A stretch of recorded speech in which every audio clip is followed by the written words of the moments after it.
Who would imagine that the fluffy texture of taro, paired with the natural sweetness of pumpkin, creates such a satisfying dish? Soft, sticky, and gently sweet. The taste is truly irresistible. Hello everyone, I'm LifeKreativ. Start with a palm-sized piece of lip taro. Carefully peel off the rough skin with a vegetable peeler. Choose this starchy variety. It has fewer fibers and a stronger aroma.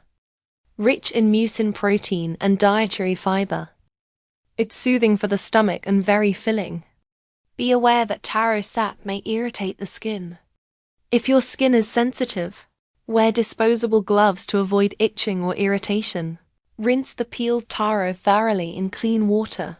Rub it gently. This removes extra starch and prevents it from oxidizing and turning dark, keeping its clean white color. Place the taro on a cutting board. Cut it into long strips first. Slice them about 2 centimeters wide, then cut into even cubes. Cut them slightly bigger, so they won't break apart easily when cooked. Better boil over resistance and less likely to crumble. Set aside the cut potatoes on a plate. Next, prepare about 300 grams of old pumpkin. Older squash has a deeper sweetness and firmer flesh, not watery.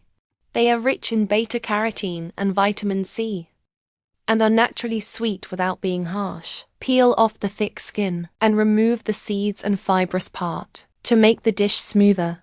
After peeling, rinse it several times to wash off any sticky sugars. Drain well. Use clean and drain. Cut the squash into cubes, about the same size as the taro, to cook evenly. The two colors together look very eye-catching. Looks very appealing. Set aside the plate.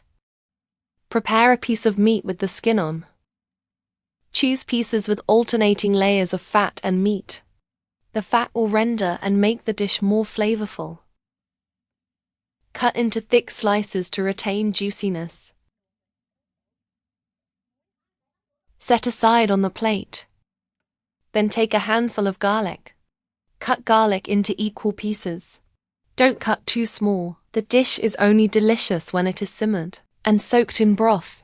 Cut a piece of ginger into large, uneven slices. Thin cuts will produce a more evenly distributed amount of lean. This cutting style helps the ginger to release its aroma better and removes the meat smell.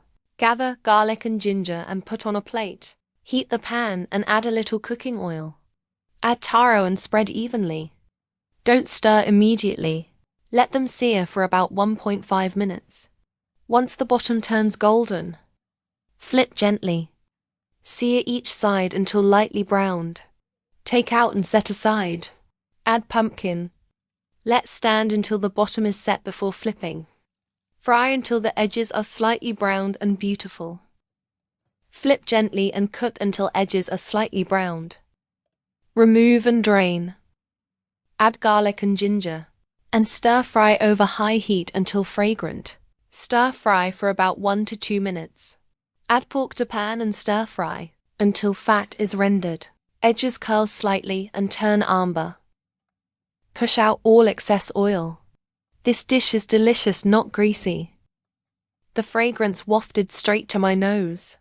Then add in the previously fried taro and pumpkin. Add a teaspoon of salt.